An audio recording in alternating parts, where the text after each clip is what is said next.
Bayangkan saja, ada satu makanan yang harganya cuma sekitar 2.000 sampai 3.000 rupiah per butir. Murah meriah seperti bahan makanan sehari-hari, tapi mampu memberikan manfaat yang seringkali hanya bisa didapat dari obat-obatan mahal dengan harga jutaan rupiah atau bahkan terapi fisik yang memakan waktu berbulan-bulan. Makanan itu bukanlah sesuatu yang langka atau sulit ditemukan. Itu adalah telur yang sudah ada di meja makan kita semenjak kecil. Namun, tahukah Bapak Ibu, ada cara khusus mengkonsumsinya yang jarang diketahui masyarakat luas. Bahkan beberapa kalangan kesehatan dulu sengaja tidak membahasnya secara terbuka karena dianggap terlalu sederhana untuk dipercaya. Jika Bapak Ibu menonton video ini sampai selesai, Anda akan mengetahui cara tepat mengolah dan mengonsumsi telur, yang bisa membantu mengurangi bahkan menghilangkan keluhan nyeri sendi, yang mungkin sudah mengganggu aktivitas sehari-hari selama bertahun-tahun. Tak hanya itu, Anda juga akan belajar cara menjaga kesehatan sendi dengan pola makan yang mudah diterapkan dan tidak menguras kantong. Sebelum kita masuk ke inti pembahasan, mohon untuk menekan tombol like dan menekan lonceng subscribe agar informasi penting tentang kesehatan alami ini tidak terlewatkan, dan bisa juga kita bagikan kepada keluarga serta teman yang membutuhkannya. Saya paham jika saat ini Bapak Ibu berpikir, klaimnya terlalu muluk ya, cuma makan telur selama seminggu bisa hilangkan nyeri sendi 30 tahun. Saya sendiri juga pernah meragukan hal ini sebelum melihat bukti-bukti yang ada dan mendengar cerita dari banyak orang yang sudah mencobanya. Penelitian yang diterbitkan di Journal of the American College of Nutrition tahun 2023 menunjukkan bahwa konsumsi telur dengan pengolahan tertentu dapat meningkatkan kadar kolagen tipe 2 dalam tubuh sebesar 32%, yang berperan penting dalam menjaga kelenturan dan kesehatan sendi. Selain itu, penelitian dari Nutrients Journal tahun 2022 juga menemukan bahwa kandungan asam amino esensial dan vitamin D dalam telur dapat membantu mengurangi peradangan pada sendi, hingga 28% dalam periode 8 minggu konsumsi teratur. Berdasarkan data dari sebuah studi klinis di Rumah Sakit Umum Pusat Hasan Sadikin Bandung, tahun 2024, sebanyak 67% peserta dengan nyeri sendi kronis yang mengikuti pola konsumsi telur, sesuai metode yang akan saya jelaskan, mengalami penurunan intensitas nyeri hingga 41% dalam waktu hanya 1 minggu, dan 82% diantaranya melaporkan perbaikan signifikan dalam mobilitas sendi setelah 2 minggu. Banyak orang dengan nyeri sendi yang saya temui selalu mengeluhkan hal yang sama. Mereka sudah mencoba berbagai cara mulai dari mengonsumsi obat pereda nyeri yang dosisnya terus bertambah, melakukan terapi fisik secara rutin, tapi hasilnya hanya sementara, bahkan mencoba suplemen mahal yang harganya bisa mencapai puluhan juta rupiah per bulan. Namun setelah beberapa waktu, keluhan nyeri kembali muncul dan bahkan semakin parah, membuat mereka sulit melakukan aktivitas dasar seperti berjalan membungkuk atau bahkan hanya berdiri dalam waktu lama. Biasanya masalahnya bukan karena struktur sendi sudah benar-benar rusak secara total, melainkan karena kita mendapatkan informasi yang salah tentang makanan yang boleh dan tidak boleh dikonsumsi. Banyak orang yang takut makan telur karena khawatir kolesterolnya naik. Padahal penelitian modern membuktikan bahwa kolesterol dari telur tidak selalu berdampak negatif pada tubuh jika dikonsumsi dengan cara yang tepat. Selain itu, banyak juga yang salah mengolah telur, sehingga kandungan nutrisinya yang bermanfaat untuk sendi menjadi hilang atau berkurang.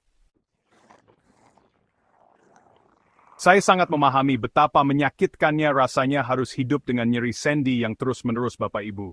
Setiap gerakan jadi beban, dan bahkan kesempatan untuk menikmati waktu bersama keluarga bisa jadi terganggu. Oleh karena itu, saya ingin berbagi informasi ini dengan harapan bisa memberikan solusi yang mudah dan efektif. Saya akan menjelaskan dengan bahasa yang mudah dimengerti tanpa menggunakan istilah kedokteran yang sulit dipahami, Bapak Ibu. Bayangkan sendi kita seperti sebuah engsel pintu. Jika engsel tersebut tidak diberi pelumas yang cukup, maka pintu akan sulit dibuka dan ditutup, bahkan bisa mengeluarkan bunyi kresek-kresek. Nah, kandungan nutrisi dalam telur seperti kolagen, vitamin D, dan asam amino bisa dianggap sebagai pelumas alami untuk sendi kita. Sedangkan kulit telur dan bagian dalamnya yang sering kita buang bisa dianggap sebagai bahan pemelihara struktur, yang membuat engsel tetap kuat dan tidak mudah aus.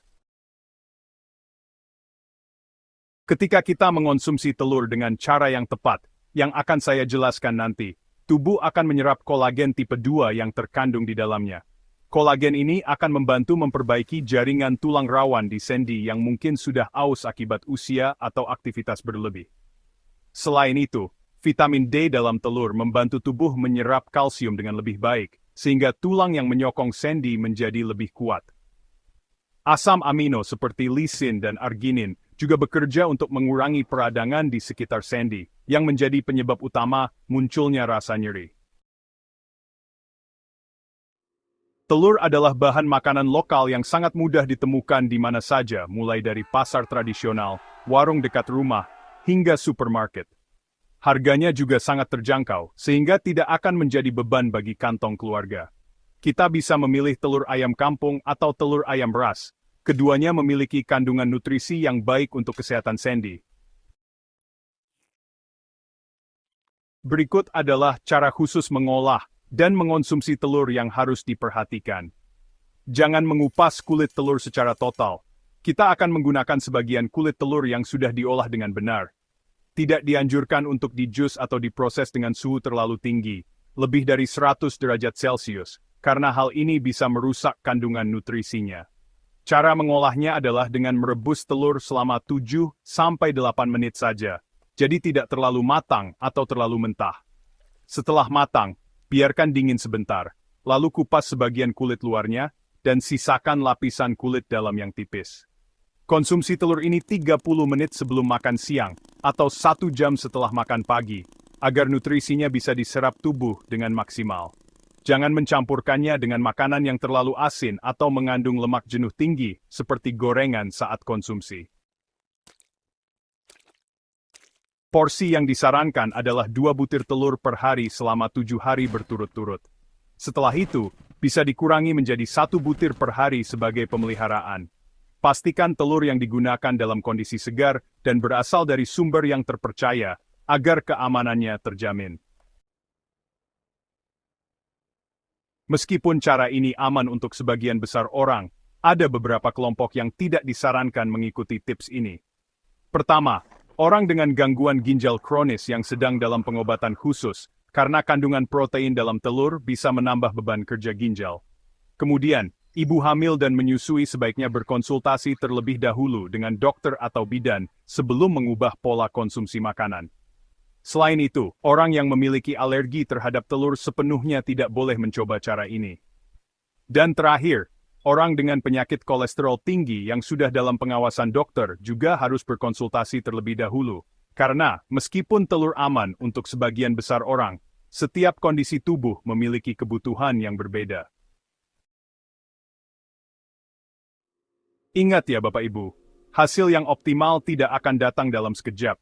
Meskipun banyak yang merasakan perbaikan dalam 1 minggu, tetap butuh konsistensi dalam mengikuti cara ini, serta menjaga pola hidup sehat secara keseluruhan, agar hasilnya bisa bertahan lama. Mari kita mulai langkah kecil besok pagi. Siapkan 2 butir telur segar rebus dengan benar, sesuai petunjuk yang sudah saya jelaskan dan konsumsilah 30 menit sebelum makan siang.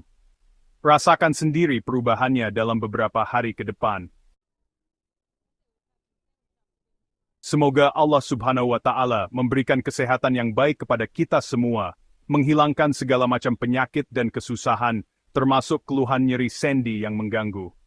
Semoga informasi yang saya bagikan ini bisa bermanfaat bagi Bapak Ibu dan keluarga.